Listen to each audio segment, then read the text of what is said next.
नमस्कार, मैं हूं सुरिंदर शर्मा। जैसा कि आप जानते हैं कि लोकसभा चुनावों का बिगुल बज चुका है और तमाम जो राजनीतिक दल हैं वो अपनी अपनी पार्टी और अपनी अपनी पार्टी के उम्मीदवारों की जीत को सुनिश्चित करने के लिए एड़ी चोटी का जोर लगाने में जुट गए हैं। जहां एक तरफ हम देख रहे हैं कि भारतीय जनता पार्टी जम्मू कश्मीर में 5 लोकसभा सीटों पर चुनाव लड़ेगी और अब तक 2 सीटों पर जो पार्टी ने अपने प्रत्याशी हैं वो घोषित कर दिए हैं। डोडा उधमपुर सीट पर डॉक्टर जितेंद्र सिंह और जम्मू रियासी संसदीय सीट पर जुगल किशोर शर्मा को चुनाव मैदान में उतारा गया है। वहीं कांग्रेस पार्टी की अगर बात करें तो कांग्रेस पार्टी ने रमन भल्ला को जम्मू रियासी सीट से अपना प्रत्याशी घोषित किया है और चौधरी लाल सिंह को डोडा उधमपुर संसदीय सीट पर जो है वो चुनाव मैदान में उतारा है।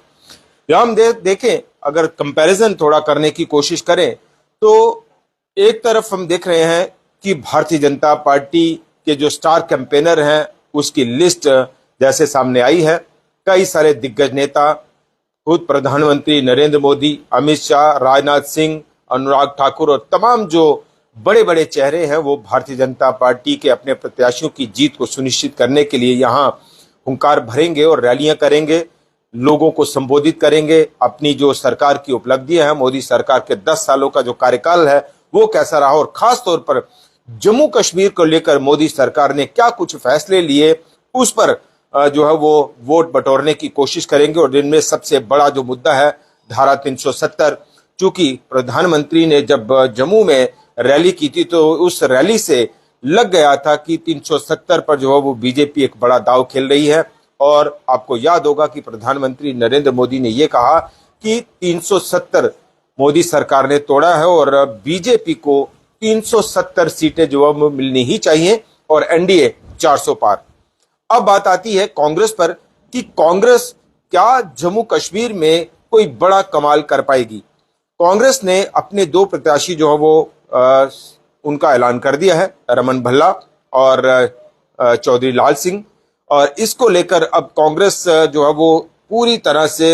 चुनाव प्रचार की कमान जो है वो किन बड़े बड़े नेताओं के हाथ में होगी और क्या जम्मू कश्मीर में उन तमाम बड़े नेताओं का चुनाव प्रचार कांग्रेस को क्या वो जीत दिला पाएगा। कांग्रेस की रैलियां क्या इतना वोट बैंक बटोर पाएंगी और ये जो चेहरे हैं ये कांग्रेस में कितना बड़ा कद रखते हैं। तो इसमें जो बड़ी बात है वो ये कि कांग्रेस पार्टी के जो स्टार कैंपेनर हैं वो कौन कौन हैं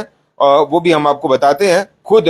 इसमें मल्लिकार्जुन खड़गे जो कांग्रेस के राष्ट्रीय अध्यक्ष हैं वो पहली बार जम्मू कश्मीर में जो है वो दौरा करेंगे कांग्रेस के राष्ट्रीय अध्यक्ष चुने जाने के बाद। और इसके साथ ही सोनिया गांधी, राहुल गांधी, प्रियंका गांधी और 2 मुख्यमंत्री जो है वो जम्मू कश्मीर में भी कांग्रेस पार्टी की चुनाव प्रचार की कमान जो है वो संभालेंगे। और इसमें जैसा हम बता रहे हैं कि कांग्रेस के जनरल सेक्रेटरी केसी वेणुगोपाल वो भी इस चुनाव प्रचार का हिस्सा होंगे और कांग्रेस की तरफ से जो लिस्ट सौंपी गई है इलेक्शन कमीशन को कि ये जो पार्टी के जो तमाम नेता हैं वो कैंपेनिंग के लिए जम्मू कश्मीर में आएंगे। और इसमें बड़ी बात यह है कि राहुल गांधी की जो भारत जोड़ो यात्रा है उसका असर भी देखा जा रहा है, क्योंकि कश्मीर में जो है वो जिस तरह से राहुल गांधी को रिस्पांस मिला और जम्मू कश्मीर में जो है वो भारत जोड़ो यात्रा का खासा असर देखने को मिला, तो उस लहजे से भी माना जा रहा है कि राहुल गांधी जो है वो चुनाव प्रचार में एक बड़ा जो कांग्रेस को फायदा है वो दिला सकते हैं। और अन्य कई जो पार्टी के नेता हैं जिस तरह से हम आपको बता रहे हैं कि अंबिका सोनी, केसी वेणुगोपाल, सचिन पायलट, भरत सिंह सोलंकी, प्रमोद तिवारी, पवन खेड़ा, रंजीत रंजन, टीएस सिंह देव, इमरान प्रतापगढ़ी, मनोज यादव, वकार सुलवानी और जम्मू कश्मीर के जो पीसीसी के प्रेसिडेंट हैं जम्मू कश्मीर के जीए मीर और तारिक हमीद करा, पीरजादा मोहम्मद सईद, ताराचंद, रमन भल्ला, चौधरी लाल सिंह, ये खुद प्रत्याशी भी हैं और जाहिर सी बात है कि अपने चुनाव के लिए तो चुनाव प्रचार करेंगे ही और कर रहे हैं। इसके साथ ही जीएन मोंगा, शमीमा रैना और आकाश भारत, ये तमाम जो कांग्रेस के नेता हैं ये कांग्रेस की कमान जो है वो जम्मू कश्मीर में इनके हाथ में दी गई है कि कांग्रेस जो है वो यहाँ पे चुनाव प्रचार कर रही है और ये आने वाले दिनों में ये जो कांग्रेस के लीडर हैं ये कांग्रेस के लिए, कांग्रेस के तमाम जो संसदीय प्रत्याशी होंगे उसके लिए जो है वो चुनाव प्रचार करेंगे। और एक बड़ी दिलचस्प बात, जैसा लगातार इस पर चर्चा भी चल रही है और कई सारे जो मीडिया हाउसेस हैं वो इस पर बात भी कर रहे हैं कि जम्मू रियासी और डोडा उधमपुर दोनों ही सीटों पर अभी तक तमाम जो पॉलिटिकल पार्टियां हैं, खास तौर पर अगर हम भारतीय जनता पार्टी और कांग्रेस की बात करें तो दोनों पार्टियों ने अपने जो नेता हैं उनका ऐलान कर दिया है। लेकिन राजौरी पुंछ सीट को लेकर, जो राजौरी अनंतनाग सीट है, जो नई सीट बनी है, उसको लेकर अभी ना तो कांग्रेस अभी तय कर पा रही है और ना ही भारतीय जनता पार्टी जो है वो तय कर पा रही है कि आखिरकार इस सीट पर उनके दावेदार कौन होंगे। और इस सीट को लेकर तमाम राजनीतिक दलों की जो नजर है वो भी है और तमाम राजनीतिक दल जो है वो इस कोशिश में भी है कि इस सीट पर उन्हें एड़ी चोटी का जोर लगाना है। और खास तौर पर भारतीय जनता पार्टी की अगर बात करें तो भारतीय जनता पार्टी जो है वो पूरी तरह से इस कोशिश में है कि राजौरी अनंतनाग सीट पर अगर पार्टी जो है वो जीत दर्ज करती है तो राष्ट्र राजनीति में बीजेपी को ये कहने का मौका मिल जाएगा कि देखिए, भारतीय जनता पार्टी और मोदी सरकार के 10 साल का कार्यकाल का नतीजा और असर ये रहा कि कश्मीर से भी हमने जो है वो एक संसदीय सीट जीत ली। क्योंकि अनंतनाग, शोपियां और एक अन्य जिला जो है वो इस नई सीट के अंतर्गत आता है और बीजेपी को कहीं ना कहीं राष्ट्र राजनीति में एक बड़ा फायदा या बड़ा इस मुद्दे को भुनाने का एक बड़ा अवसर मिल जाएगा कि अगर राजौरी अनंतनाग सीट को जो है वो बीजेपी हासिल कर लेती है तो पूरे देश के साथ साथ ही अंतर्राष्ट्रीय स्तर पर भी बीजेपी